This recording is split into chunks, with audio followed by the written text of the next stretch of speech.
बहुत शानदार कार्यक्रम में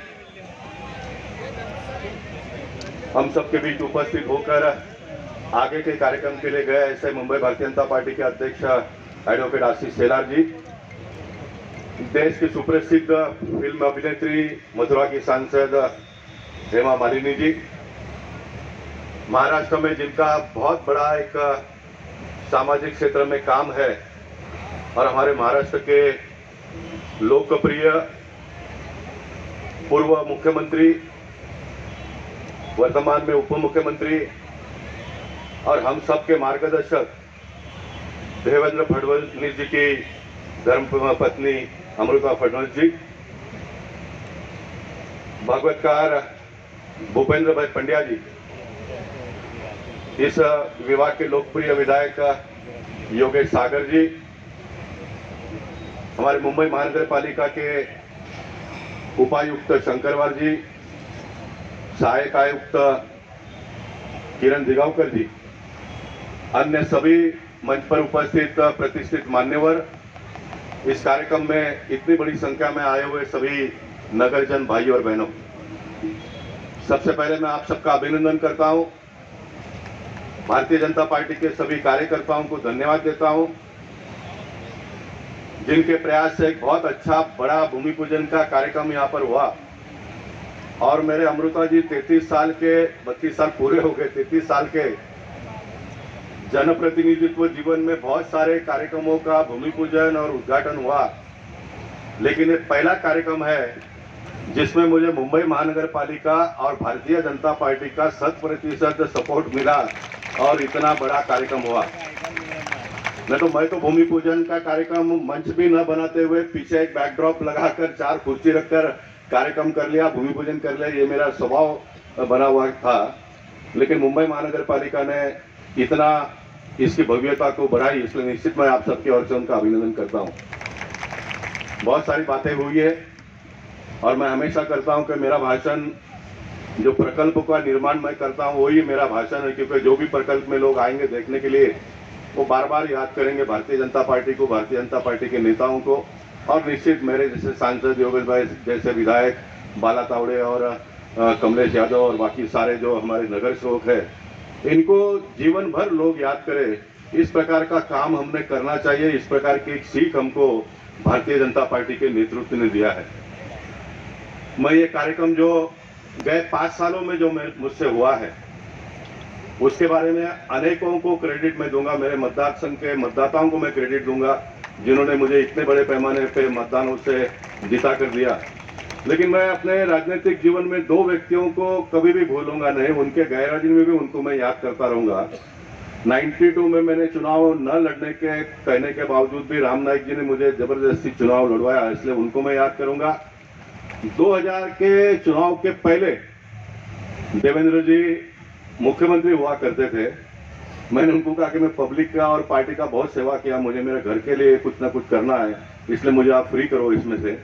तो देवेंद्र जी ने मुझे कहा कि नहीं, आपको ही लड़ना है, और मैं लड़ा और एक शानदार जीत हुआ। इसलिए गत 5 साल में जो भी काम मैंने किया उसका क्रेडिट निश्चित देवेंद्र जी को भी जाता है, क्योंकि एक पॉलिटिकल पार्टी के नेताओं को उनके यादी में से एक उम्मीदवार अगर कर जाता है तो उससे बड़ी बात उनको कोई होती नहीं है। लेकिन उन्होंने मुझे कहा कि आपको ही लड़ना है, और ये आज मैं यहाँ पर सार्वजनिक रूप से कह रहा हूँ।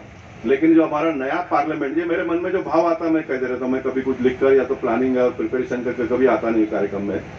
नया पार्लियामेंट का जब उद्घाटन हुआ तब बहुत सारे लोगों ने मुझे टीवी में देखा कि मैं कभी अपने जगह छोड़कर कहीं जाता नहीं हूँ, लेकिन उस दिन मैं गया क्योंकि मैं बहुत बैठा था यहाँ पर पीछे बाजू और देवेंद्र जी बैठे थे वहां पर सामने, और मेरे मन में यह भाव आया कि मैं देवेंद्र जी को जाकर मिलूं। मैं बहुत कम मिलता हूँ, मैं कभी मिलता नहीं हूँ।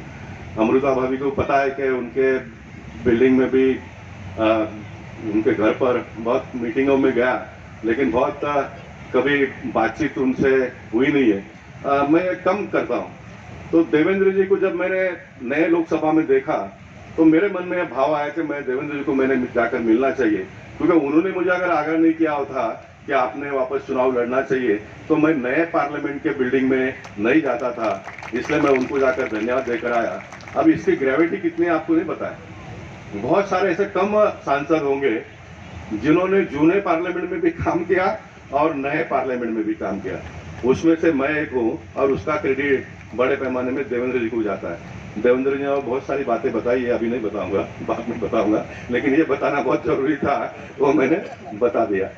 ये भूमि के बारे में बहुत बड़ा इतिहास है। जब मैं 2014 में सांसद बना तो इस भूमि के साथ साथ में 20 प्लॉटों का मैंने यादी कलेक्टर को, उन दिनों के कलेक्टर को दिया था और उनको मैंने कहा कि मुझे निधि का उपलब्ध कर दो, ये सारे इंक्रोचमेंट खाली करके मुझे आगे कुछ करना है। तो इसके बारे में बहुत सारा करते करते 6 कलेक्टर बदल गए साहब, 6 कलेक्टर बदल गए और 6 कलेक्टर बदलने के बाद में ये शुभारंभ करने का अवसर हमको प्राप्त हुआ। और ये कलेक्टर कहते थे कि भाई एज इट इज ऐसा ले लो, महानगर पालिका के लोग बोलते थे कि नहीं हमको आप सीधा सब खाली करके दे दो। या अब 7 एकड़ का भूखंड महाराष्ट्र सरकार महानगर पालिका को बिना मूल्य दे देवे और वो भी खाली करके दे देवे। मैं ऐसा मानता हूं कि मैं महानगर पालिका का ऑफिसर होता तो अभी भी जो जो एंक्रोचमेंट प्लॉट है वो महानगर पालिका ने तुरंत ले लेना चाहिए। साहब हम तो जनता के सेवक है, जनता का काम करने के लिए हमको हमारी नियुक्ति हुई है। जो जैसा मिलता है उसको ले लेने का संघ का एक बहुत अच्छा वाक्य है, जो जैसा चाहिए है उसको वैसे ले लो, जैसा हमको चाहिए वैसे बना लो। ये संघ का वाक्य है, इसलिए जो जैसा है वैसा उसको ले लो और जो हमको जैसा बनाना है वैसे बना लो। ये महानगर पालिका के अधिकारी लेते नहीं है, इसलिए सारा एनक्रोचमेंट बढ़ते जाता है, बढ़ते जाता है, बढ़ते जाता है। और फिर कमलेश सागर हो, योगेश सागर हो, मेरे जैसे सांसदों को उनको शौचालय बनाना, उनको पानी उपलब्ध करके देना, पानी उपलब्ध, रोड बनाना और घर का रिपेयरिंग करना, इसमें ही पूरा जीवन खत्म हो जाता है क्योंकि जमीन तो है ही नहीं डेवलपमेंट करने के लिए। और इसलिए महानगर पालिका ने पहली बार किरण देगावकर जी, शंकरवार जी के नेतृत्व में ये मान लिया कि हम इसको जैसा है वैसा ले लेंगे और गोपाल शेट्टी और भारतीय जनता पार्टी के लोगों के मन में जो है वैसा हम बनाएंगे। और इसको लेने के बाद में धड़ाधड़ डिमोलिशन हो गया। डिमोलिशन होने के बाद में भी लोगों को विश्वास नहीं होता था कि उससे पहले 2 बार कलेक्टर ने डिमोलिशन किया था इसका, ये वापस आएगा ये मन में था। लेकिन डिमोलिशन होते ही इसका प्लानिंग हो गया, ये सब बहुत आगे बढ़ गया काम। आज ये भूमि पूजन डिमोलिशन होके तो 3-4 महीने हो गए, तो भाषण में अगर 10 दिन में वगैरह हुआ नहीं है, लेकिन 10 दिन में यहाँ सारा कचरा उठाकर इसको मट्टी डालकर भरनी करके ये लेवल पर लाने का काम ये 10 दिन में हुआ, जो असंभव काम था लेकिन उसको भी संभव हमारे मुंबई महानगर पालिका के अधिकारियों ने करके बताया। इसलिए मैं बहुत लंबा आज भाषण को मेरे ना बढ़ाते हुए हम 1 साल के बाद के सपनों को अभी आप देख लो। अभी मैं भी थोड़ा देर रुकूंगा। जो स्लाइड जो आपने देखा नहीं है, हमारा नितिन प्रधान और फड़के जो हमारे आर्किटेक्ट है, जो बहुत पहले से मुझे मदद करते हैं, उन्होंने बनाया, उसका एक रूपरेखा भी आप लोग 5 मिनट में देख लीजिए। 1 साल में हम जमीन पर जो आप स्लाइड पे आप देखेंगे वो सारा का सारा हम उतारेंगे। मैं अंत में इतना ही कहना चाहूँगा, हमारे पुलिस वर्ग के सारे अधिकारियों का मैं अभिनंदन करना चाहूँगा।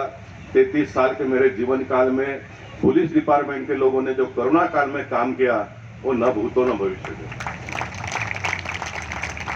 मेरे बहुत सारे अनुभव है एडमिनिस्ट्रेटिव सिस्टम के बारे में, लेकिन जब मेरे पार्टी के नेताओं ने भी हमको आदेश दिया कि भाई कोई बाहर नहीं निकलेगा कल से, और उसके बाद में जब पुलिस के लोगों ने बाहर निकलकर काम करता हुआ देखा तो मैं भी निकल गया, भारतीय जनता पार्टी के कार्यकर्ता भी निकले और फिर पूरे मुंबई और पूरे देश में आपने देखा है कोरोना में बड़े पैमाने में सेवाभावी संस्था के लोग उतर कर काम में लग गए। मैं कभी कभी थोड़ा कटु बोल देता हूँ, ये मेरा स्वभाव है, शायद भगवान ही मुझसे बुलवाते हैं, लेकिन मुंबई पुलिस की सराहना हम जितना करें उतना कम है, क्योंकि 140 करोड़ का मुंबई शहर को लॉ एंड ऑर्डर आज देवेंद्र जी के नेतृत्व में जो मेंटेन है वो हम कल्पना भी नहीं कर सकते हैं साहब, हम कल्पना नहीं कर सकते हैं इतना अच्छा पुलिस काम करती है। लेकिन पुलिस लोग कभी कभी पॉलिटिकल प्रेशर में आ जाते हैं, उनको लगा कि भाई ये मतदाताओं को हम रोकेंगे तो गोपाल भाई नाराज हो जाएंगे, हम अगर रोकेंगे तो योगेश भाई नाराज हो जाएंगे। मैं चाहता हूं कि पुलिस का काम करे, कोई नाराज होता है इसका चिंता हमने नहीं करना चाहिए। काम कैसे करना, तो फिर मैं अंत में अपने भाषण को पूरा करते हुए अमृता जी को फिर एक बार याद करना चाहूँगा, और उसका इनको यहाँ पर लाने का क्रेडिट मेरा नाम मेरा काम से प्रभावित होकर तो आई होगी, लेकिन मैं विनोद सेलार को इसका पूरा क्रेडिट देना चाहूँगा। विनोद सेलार जी ने बड़ा प्रयास करके उनको यहाँ पर लाया और मैं बड़ा प्रभावित हुआ, मेरा जो एनर्जी लेवल बढ़ गया। हेमा मालिनी और जूही चावला का नाम किरण देगावकर ने लाया, मेरा काम नहीं है ना, तो बाकी कोई कार्यक्रम बोला हेमा मालिनी जी को बुलाओ तो माफ करना, मेरी पत्नी को मैंने बुलाया अमृता जी, वो नहीं आई तो हेमा मालिनी कहाँ से आएगी मेरे बुलाने? मेरी बहू, मेरी बेटी, ये सारे लोग आए हैं। तो ये देवेंद्र विनोद सेलार को मैं धन्यवाद देना चाहूँगा। और जब मैं परसों उनके काम को तो मैं बहुत ही, क्योंकि मैं एक कार्यकर्ता हूँ तो फील्ड का कार्यकर्ता हूँ, तो अमृता जी जो काम करती है, एक ब्राह्मण परिवार की एक लड़की जो इतनी पढ़ी लिखी है, जो इतने बड़े बैंक में काम करती होगी, जो मुख्यमंत्री, हमारे तो देवेंद्र जी आपके मुख्यमंत्री से भी बड़े हैं वैसे, उसकी धर्म पत्नी हो और वो पालघर जैसे आदिवासी क्षेत्र में जाकर जगदीश काम करती है, तो ये तुमको और मेरे को प्रेरणा देगी। वो तो उनका काम करती है, लेकिन मैं मानता हूं कि हम राजनीतिक पार्टी में जो वोट लेने के लिए काम करते हैं उनको ये प्रेरणा है, उनको प्रेरणा है।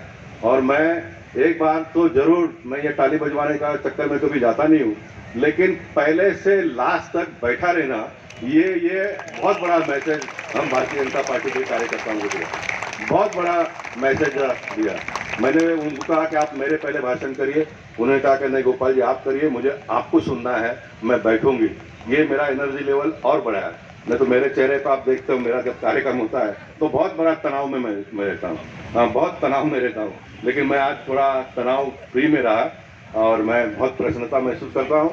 मैं आप सबको धन्यवाद देता हूँ। हाँ योगेश भाई,